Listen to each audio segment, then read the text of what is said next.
The Morning Drive podcast from Double T 97.3 is presented by Cantex Roofing and Construction. I'm Mike Hebert, owner of Cantex Roofing and Construction. Every day is game day, and we'll get it right when it comes to your roofing, construction, windows, and mirrors. Call Cantex Roofing and Construction today. Together, we are one serving you. I wanted to get your take on this. Jalen Carter from the Philadelphia Eagles has been fined $57,222 by the NFL for spitting on Dallas Cowboy quarterback Dak Prescott. He will not miss any additional time. This is the equivalent of a one-game suspension because it's a game check. Okay. Mm-hmm. As more has come out, Carter did not say that he was provoked by Dak Prescott, but when you see some of the video and you kind of back it up a little bit and look at that, not that two wrongs make a right or anything like that. Initially, I thought that there was going to be more to this in terms of Carter, but feels like him missing a game, the fact that it could have cost the Eagles a game, it's going to cost him $57,000. That seems like a fair punishment. Yeah, I had a much different opinion before you saw the rest of the video. Sure, I did too. Yeah, and thought that he probably deserved to spend more time suspended. But after you seeing that, and I'm not saying that Dak should be suspended or fined or anything like that, but he definitely provoked it, and I feel like it's good. With the punishment that's been handed out, I think that's good. So. I think he deserved to be kicked out of the game. I was great with that, and I think that the punishment at this point has been enough. Yeah. This is what Carter said. He said it was a mistake that happened on my side. It won't happen again. I feel bad for just my teammates and fans out there. I'm doing it for them, also doing it for my family, but the fans, they showed me the most love. I feel like there's been contrition by him. He hasn't necessarily blamed it on anybody. I feel like that. Do you feel like Dak needs to come out and say, "Hey, I had a part in this too, and I probably stepped out there too far"? He can't, because he's already said, "I spit 100 times a game. Sure. I was just spitting on the ground, blah, blah, blah," which is a complete lie. Right. Okay. Well, I mean, I don't know how many times he spits a game, but how many times does he spit over the top of two of his offensive linemen's shoulders in the direction of another player while looking at them and talking to them? Yeah. Dak knew what he was doing. He knew what he was doing. I'm not saying, again, I don't think Dak needs to be fined or suspended. I don't think, what he did is nowhere close to what Jalen Carter did. Mm-hmm. But Dak was, he was doing some trash talking, and obviously there was a little bit of, I don't know, just guys going at guys there, right? Yeah. Yeah, and it wasn't that Jalen Carter just went crazy. I guess apparently Jalen Carter said, "Did you just spit at me?" Okay. Mm-hmm. And so that Dak clearly did. Yeah. He didn't spit on him, okay, but he spit in his direction. So, again, I don't think Dak deserves to be punished, but he definitely was part of what went on. Yeah, and so he was not an innocent bystander. No, it's another, and he's a veteran. And again, he can't go back now and say, "Yeah, I probably shouldn't have done that" or whatever, because he already said, "I did nothing." Yeah, he can't. Yeah. Yeah. Yeah, you're right about that. And it's a little check mark there where you go, okay, Dak. It's just another just a check mark there. Here's the thing. I think it's meatheads being meatheads. It's guys being guys, okay. Right? It's football players being football players. Mm-hmm. What I don't think less of Dak for doing what he did. I don't think Dak is a choir boy that doesn't have some sort of a little bit of blame in all this, but it's probably something that's done a lot on a football field where, you're just talking and you're doing your thing. And I also like the fact that Dak was sticking up for his young rookie offensive lineman who Carter was going over to trash talk or whatever. Mm-hmm. I like that aspect of it. Dak's part, nobody would have ever known if Jalen Carter hadn't have taken it too far. Yeah. Okay, had never taken it he took it too far, which brought to light what Dak had done too. So, again, I'm not changing my opinion of Dak as a person or anything like that. But if you're one that thinks he's, just a perfect little angel and that doesn't do anything wrong, maybe that changes your opinion of him. But yeah. I just think he's a football player doing football things. Jalen Carter took it too far. Yeah. Dak was a football player doing football things. That is not what we do in the real world. No. What's on the football field is not the real world. No, it's the way not. they talk to each other, the way they treat each other, the way they do all of those things is the way not there's the real assault world. on every play. Yeah, in it's the not NFL. the real world. That kind of stuff doesn't even happen down at the loading dock. But even then, Jalen Carter took it too far. Yes, by spitting on him. He got drawn off sides, clearly. And it cost him $57,000. Just recent other episodes of spitting. Yeah, like the next 2 days later, Yeah. it happens in college football. Yeah. Which just says to me this happens a lot more than we know. I bet you in the bottom of piles, people are spitting on people all over the place. And the other thing I wonder, too, is if... we've heard the stories about them grabbing each other in the really bad spots and and doing all sorts of things. And, I bet you there's just crazy. Just craziness that goes on. Well, and you wonder, too, this game was on Sunday Night Football. Does it... Well, it's Thursday night, but it was the Sunday night crew. There's more cameras and more angles. You wonder if it was a regular NFL game, if they would have even caught that. All the stuff that Dak had done. You don't think there's a camera almost always on Dak Prescott? Yeah, you're probably right about that. You're probably right about that. So, and I'd say that for any starting quarterback. But yeah, they would have caught it. Yeah. At any rate, so 6:39 this morning here on the morning drive. If you have a comment on that or a thought on that, but that should put that to bed, right? Yeah, I think so. Yeah, I think that should put that to bed. Yeah, but it's another notch into the character flaws that we've seen from Jalen Carter. Yeah, no doubt. Yeah. And next time he might not get as much grace from the NFL because it's like, well, you did this the last time, and now it's escalated to this, and now you're going to sit a game or two. And as you know, my daughter's an Eagles fan, and I told her the next day, you do not walk into this house wearing a Jalen Carter jersey. She doesn't have one, does she? She does not, but I was like, that's not a guy whose character we want to support. Emulate, Yeah. Right. This is the Morning Drive Podcast from Double T 97.3, presented by Cantex Roofing and Construction. Wednesday, September the 10th, 2025. Time for this day in sports history. Here is Jeff McGuire. Yeah. Before we get to the 10th, we got to go back to the 9th. I missed a big one. Birthday? Nope. Event? Yep. Big, huge, phenomenal. This day, 2022, yesterday. 1-2. He swings and hits one high and deep to left field.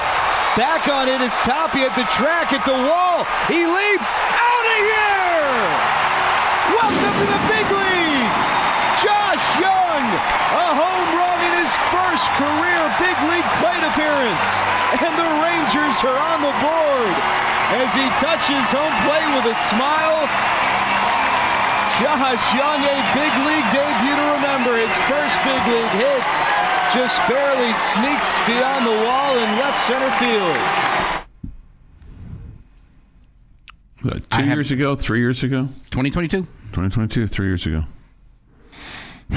Sorry, guys. No, that one's bad. 1950, today. Joe DiMaggio becomes the first to hit 3 home runs in a game at Griffin Stadium. 1974, St. Louis Cardinal Lou Brock ties with 104 and then sets with 105 the baseball stolen base record for a single season. 1989, 5 days after hitting a home run for the Yankees in a 12-2 win over the Mariners, Major League Baseball and NFL player Deion Sanders returns a punt 68 yards for a touchdown. First ever to do that in a week.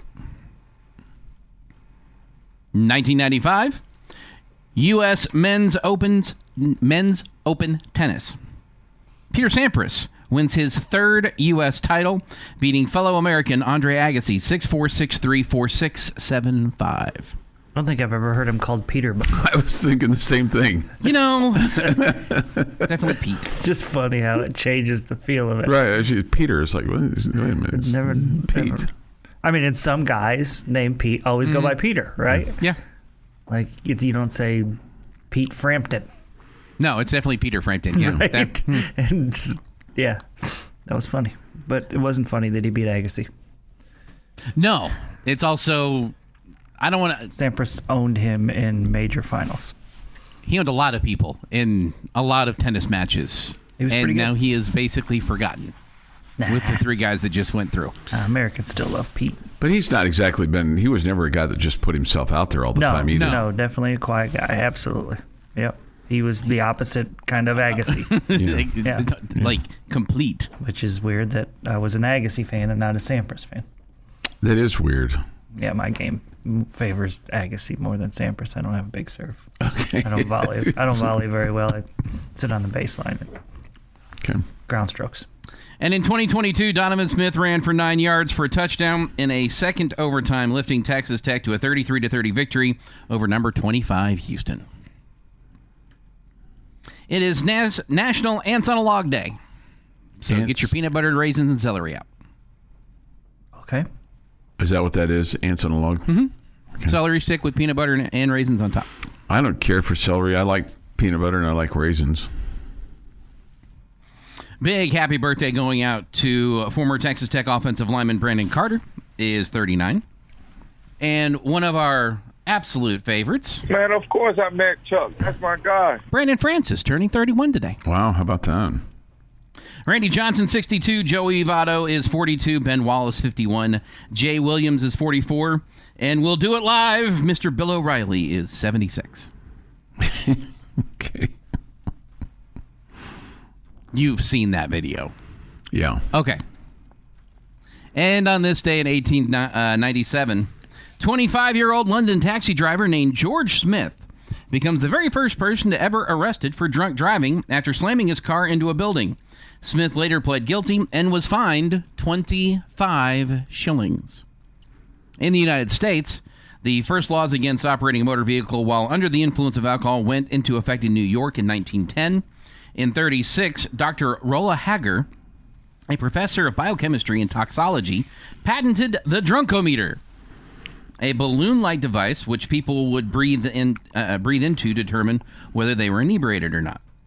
In 1953, Robert Brokenstein, a former Indiana State Police captain and university professor who had collaborated with Hager on the drunkometer, invented the breathalyzer.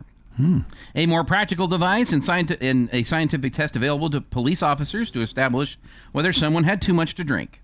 A person would blow into the breathalyzer, and it would gauge the proportion of alcohol vapors in their exhaled breath, which reflected the level of alcohol in the bloodstream.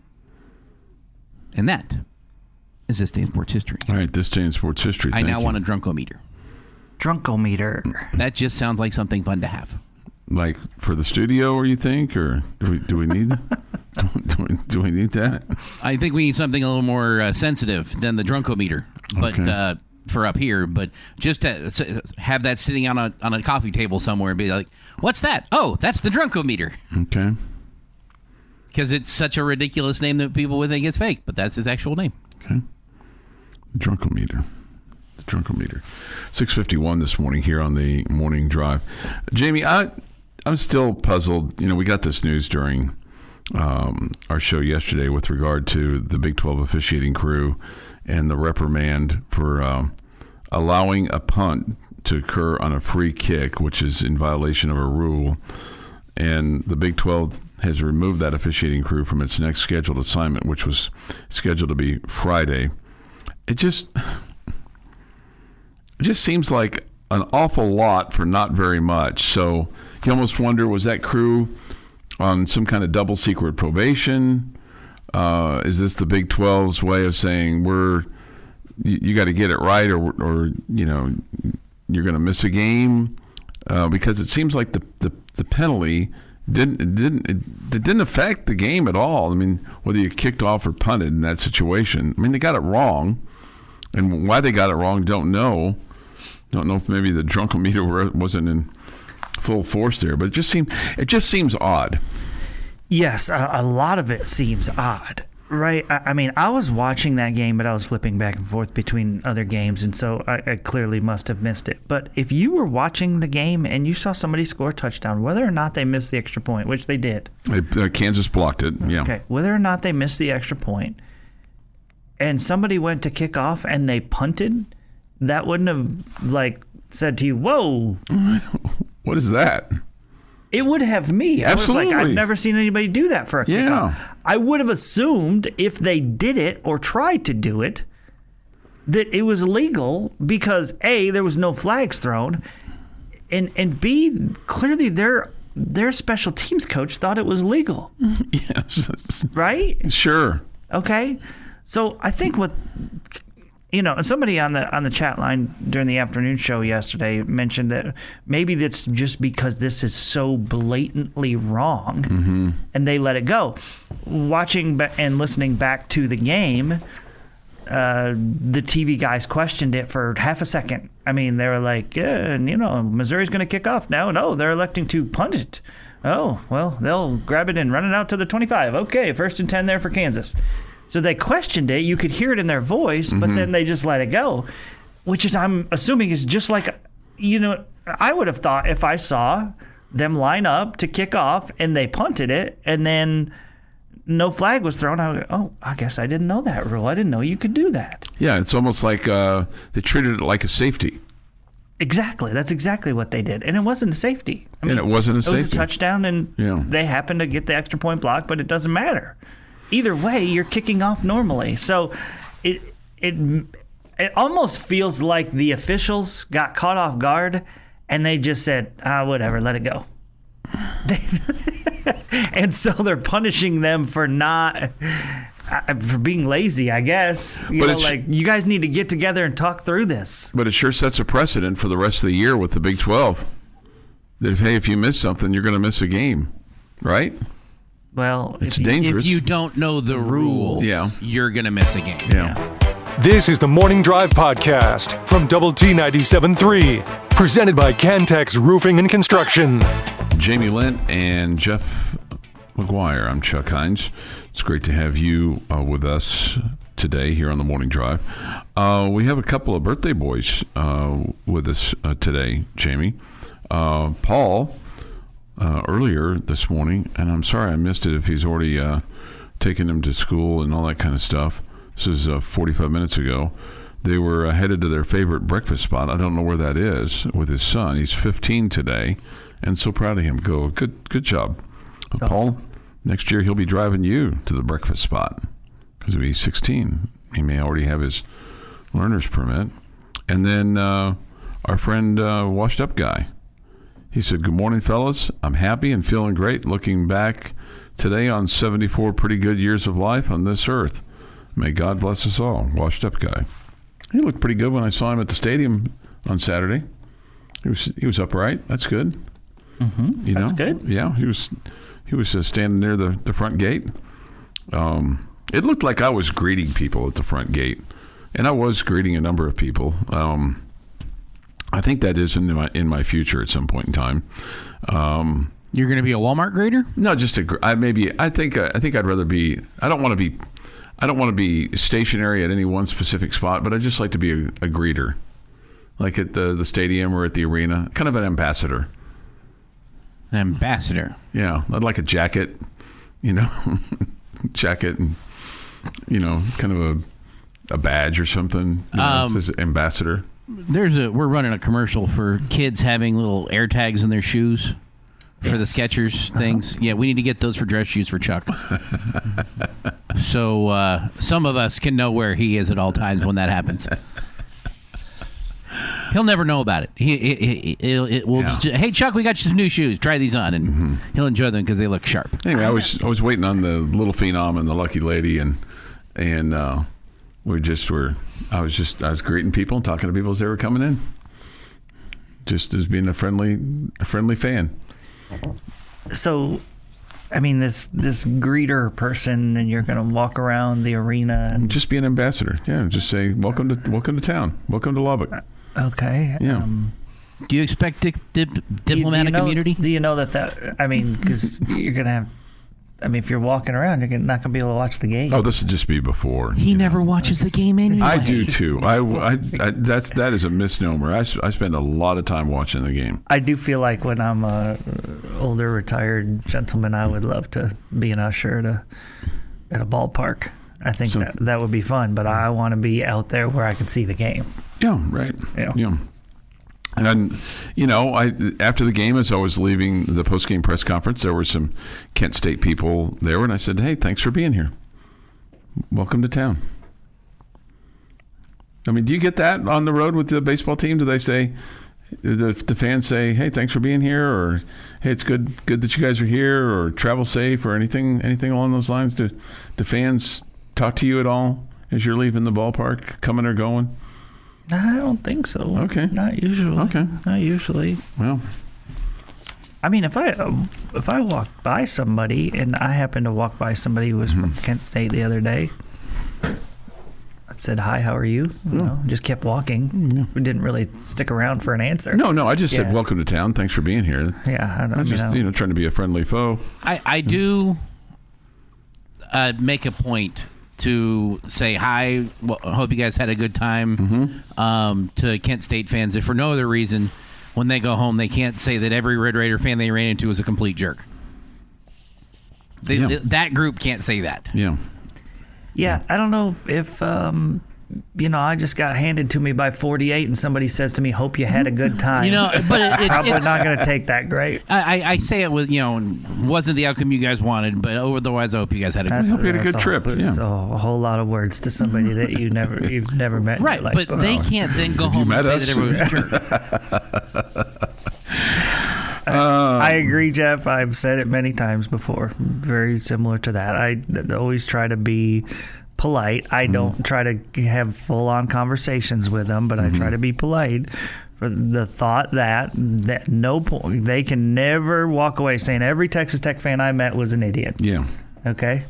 Because chances are they're going to meet some of them, but they can't say everyone. They can't say everyone. I've said that for many years, and so whether at home or on the road, if I'm there to cheer on Tech, I try to be nice to the opposing fans, but again, I'm not thanking them for their attendance like you guys do, which is great. That's awesome. Thanks for being here. You guys are a little bit more in depth than I am. And then I just try to be a good human being. Well, we're still working on that. And then point them to like Montelongo's or the fried cheese place, or go check out these restaurants. It will help soothe the loss. See, and here's the thing. If it was you two as the opposing fans, you two would both appreciate those conversations. Oh, sure. Yeah, right. Yeah, be like, oh, that's a good place. Oh, okay. Yeah. Oh, okay. But not you. No. Not Jamie. I'm good, thanks. All right. But you appreciate somebody tells you where a good cheeseburger is. Yeah. I feel like Jamie can sniff that out. Yeah, I'll figure it out. All right, couple things on Oregon State. First of all, defensively. And again, you have to consider the opponent, Cal and Fresno State, but just here's kind of where they are. This is what they hang their hat on right now. Third down conversions in 21 attempts by Oregon State's opponents so far. They've only been successful 14% of the time, and that ranks fifth nationally. So you could say, well, has the other team got a bunch of explosive plays? Do they not need third down? Okay, if you wanted to kind of flip it to the negative, but when they get to third down, they've been pretty stingy. Okay. Okay. The other thing is, and this, I think your defensive backs are going to get tested a little bit, but this would be a good test for your defensive line, saying, "Hey, we're going to prevent these types of plays from happening from the get-go because we're going to flush the quarterback out of the pocket, or we're going to force him to make decisions sooner than he really wants to." Because so far in the first two games, Oregon State has 10 pass plays of 20 or more yards. That's 13th nationally. Okay. And their quarterback, Malik Murphy, over the first two games has thrown for 615 yards. Seems somewhat pedestrian, But he had 371 last week against Fresno State. Yeah, I mean that averages over 300 yards a game. You'll take that. So he's got the capability, and so we'll see. We'll see what happens. So they've got the other thing that's very curious to me, especially for a guy that's coaching it at this level. Their head coach Trent Bray is also the defensive coordinator, and he's a defensive guy because he played linebacker at Oregon State, and he's in his 11th year with the program as either assistant or as a head coach, but he was the DC in both 2022 and 2023, but now he takes on the duties of defensive coordinator. So it sounds like he's got an awful lot on his hands. Yeah. And every head coach is going to have his own philosophy. Some are going to be like, okay, I want the DCs, I want the coaches to coach, and I'll coach the coaches. All right, that's probably how most people would like it.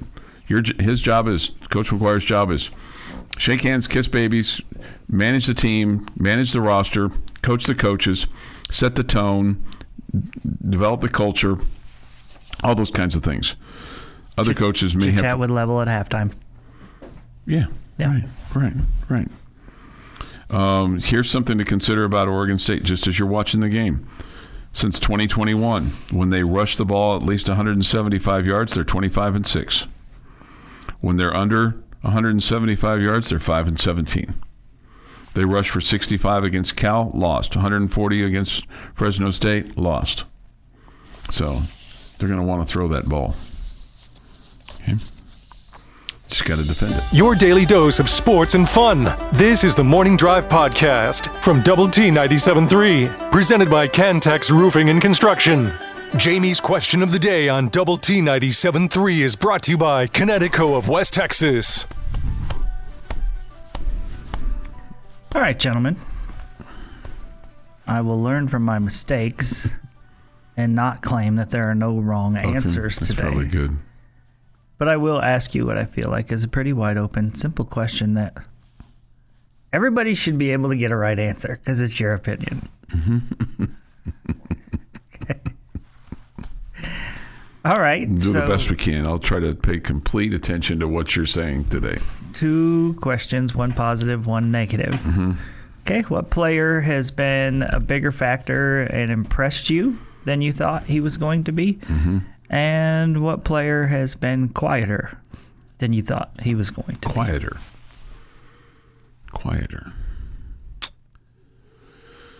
Okay, I'll start with the quieter. But I think this is low-hanging fruit. But I think Cam Dickey has been quieter than what I thought. I realized he had a couple touchdowns last week. It feels like, and part of this is the competition. Adam Hill's gotten more carries and yardage, and he's carried the brunt of the ball in the second half these last 2 games. And a guy that's really, I think, stood out. I just really like how Terrence Carter Jr. plays. I really do. I do too. I mean, and I don't know that he's, because I think we saw this coming. If you went to the spring game or if you saw anything, highlight-wise or practice-wise. But I just think he's a stud, man. And I think he's going to be just really, really good for you. So those are my 2 answers. I mean, how can you not point out your Big 12 Defensive Player of the Week and a big man touchdown as someone who stood out? I thought he would be good. I thought something like that could happen. Don't get me wrong, but it's nice to actually see it. It's nice to actually get to enjoy that. He's probably a little bit better than what I necessarily thought. And his smile. His smile is probably making me think of it more than what I would think of on that touchdown. I think both of our top 2 defensive tackles with him and Hunter have great personalities. Yeah. I think defensive tackles, if you took every position group across the field, I think we would find out that defensive tackles probably have the best personalities. You have said that, and I think just fun guys. As for someone who's been quieter, and this is a judged quieter. I don't know that I was expecting a ton from him, and some of it has been his primary use is kick return. But Micah Hudson, haven't seen a lot from him. Haven't seen a lot of opportunities going his way. Some of that's on kick return where you haven't had to return many kicks. That doesn't help. But I'm just a little surprised that I haven't seen a little bit more from him than we have.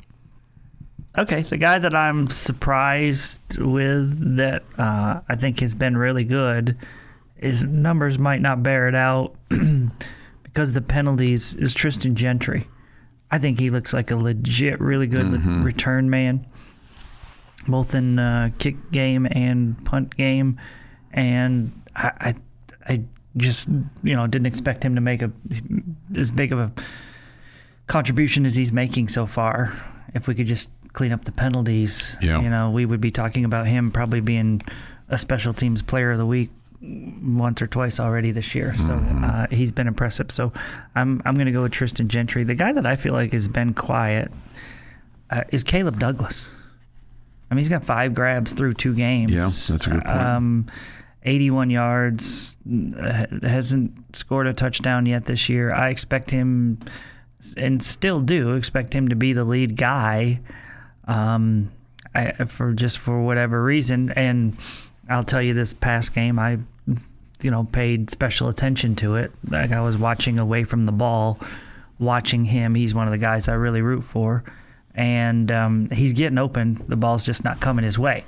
That's not to say that other guys aren't also getting open. Yeah. I'm not saying that Barron's forcing it elsewhere and refusing to throw to Caleb. I'm not suggesting that at all. It's just that other guys are open too, and Caleb on many of the routes doesn't look like the primary receiver. So the ball's going to the primary guy or whatever, and so you're not checking down to Caleb doing his thing. So I expect that to change as the season has gone along, but to me, he's been really quiet. I mean, I feel like Virgil and Aiken have been a lot. They've made a lot more noise with their play so far this year. There's 5 touchdowns combined with those 2. And Douglas, just 5 catches total. Yeah. Okay. Some immediate reaction to the Yates Flooring Center chat line. I'm just going to read them. We'll just decide if they're accurate or not. CD also had some big drops. I think just one. Okay. I think just one drop. Somebody brings up John Curry as I think a surprise, maybe. Okay. And then Micah Hudson, although if you listen to the coaches, they have been on John Curry from fall camp forward, and maybe even before, because they've tried to find a way to keep him off the field, and he's refused to let them keep him off the field because they were going to move him over here and then move him over there and have him as a backup, and he's just outplayed people. I hate Cowboy Coy Aiken has been more silent than I thought he would be. Do you agree with that? I mean, he's got 6 catches, just over 100 yards. He's got a couple of touchdowns. I just think at this point of the season, because you're only playing a half. Yeah, it makes it hard. And you're spreading the ball around to so many different receivers. Everybody's getting opportunities. Then nobody's seeing it a ton. And you got to remember, in your first game against Arkansas Pine Bluff, you only played 16 minutes in the second half. So 16 of the 30, so you played half of a half. Charlie says this is before your comment. He said, I say Payday Douglas has been much quieter than I thought. I didn't realize that was his name. Payday? Payday. Well, from the article I just read, he's at least the third highest paid receiver. You brought in 2 guys this year that at the receiver position that are getting paid more than him. So I don't know why that's his nickname. I don't either. Yeah. I was rolling yesterday listening to the podcast with Chuck's answer. Thanks for the entertainment, guys. Love the show. Oh, you're welcome. That's what we're here to do. Let's see. Syntax Hank says he was. I feel like sometimes they're laughing at us, not with us, though, Chuck. Or at me, which us. We're a team. Okay. Jamie, in 1969, I got to be an usher at Shea Stadium during the World Series. It was a blast. Well, I bet it was. That is so cool. That is very cool. So cool. That is very cool. And, of course, the Mets went on to win the World Series. The coolest part of my job was pointing people to the press box, so we were done by the top of the first. The Morning Drive podcast from Double T 97.3 is presented by Cantex Roofing and Construction. On Lubbock Sports Station, Double T 97.3 and Double T 97.3.com with Jamie Lent and Jeff McGuire. I'm Chuck Heinz. It is great to have you with us today here on the Morning Drive. Take your thoughts and comments on the Yates Flooring Center chat line. Go to doublet973.com for that of the mobile app. The Visual Edge IT hotline is open too at 806-771-0973. Okay. So look forward to that. We come to you, Jamie, Jeff, and I, from the First United Bank studio.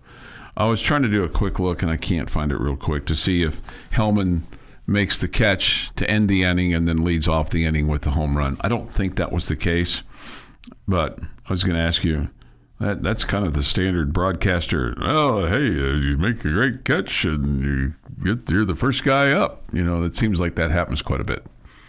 But probably if you looked at it statistically, it doesn't happen as often as the broadcaster says, oh, he makes a great catch and he's going to lead off the inning. That happens all the time in baseball. It happens sometimes. Yeah, but probably.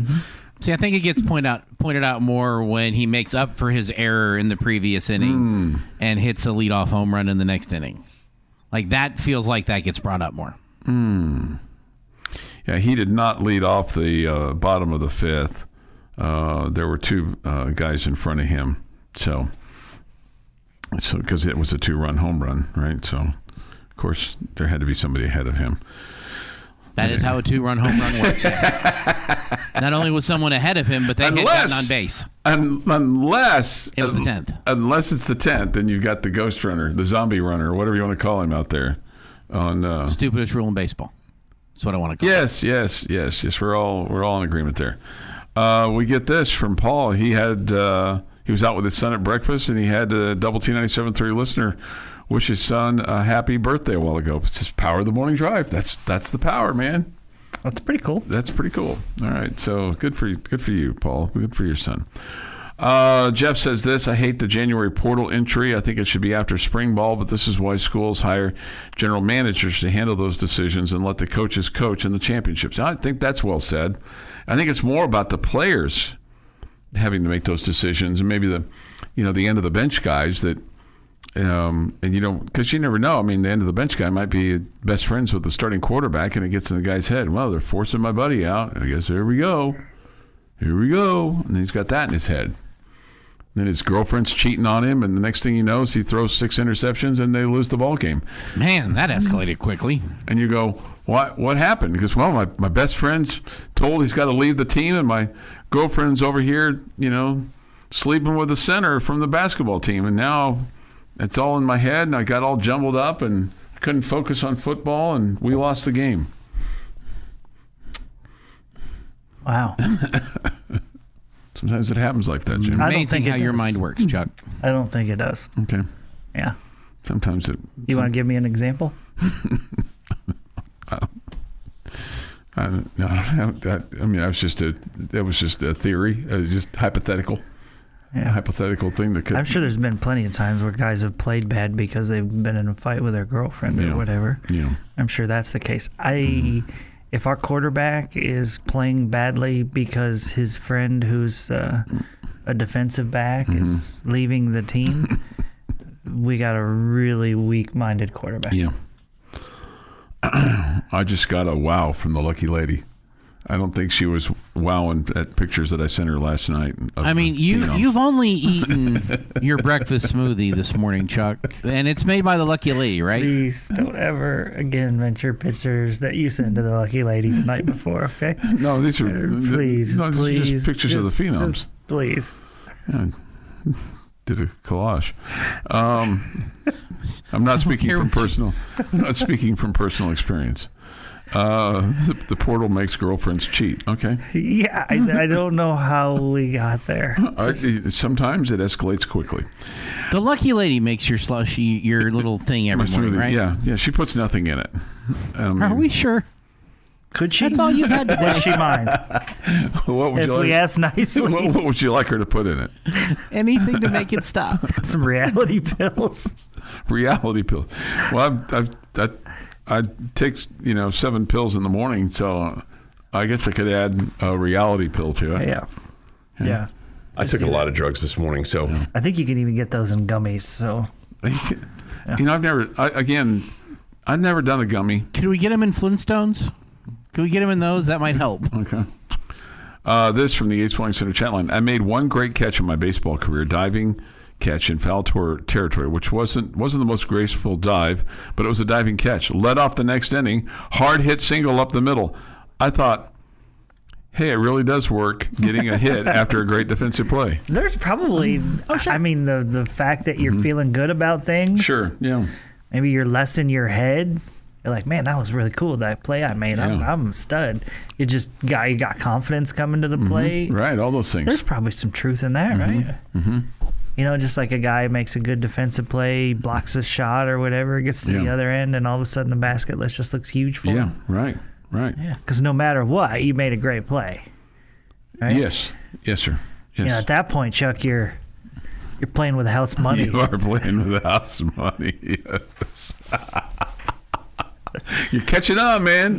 Nobody ever in the world of sports. You're catching on. Yeah, because I made a diving catch, so I don't care I don't care to get on base. Doesn't matter. Playing with house money. Yeah, it doesn't matter. A little confidence at the right time is a very dangerous thing for your opponent. That's right. Yeah. That's right. And Chuck. And Chuck. Chuck has never had a little confidence about anything. I don't know. I have my Keyword moments. little. I have my moments when I can't sell, a cold bottle of water to a guy in the desert that's dying of thirst,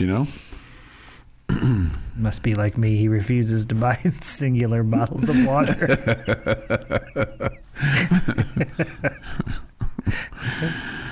Oh, goodness. All right. Somebody says this in response to that, the diving catch and then the hit. He goes, you were playing with confidence because your girlfriend wasn't cheating. Yeah, exactly.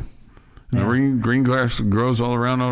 How many times in your baseball career, Texter, did you misplay one out there in left field and then get to the plate and go down looking because you were still living in the past? Going, I can't believe I missed that ball in the outfield, and then missed another one. And then here comes the breaking ball right down the middle, and you're frozen pizza. You're frozen pizza. Yeah, you're toast. This has been the Morning Drive Podcast, presented by Cantex Roofing and Construction. Check out our library of Double T 97.3 podcasts at doublet97.3.com.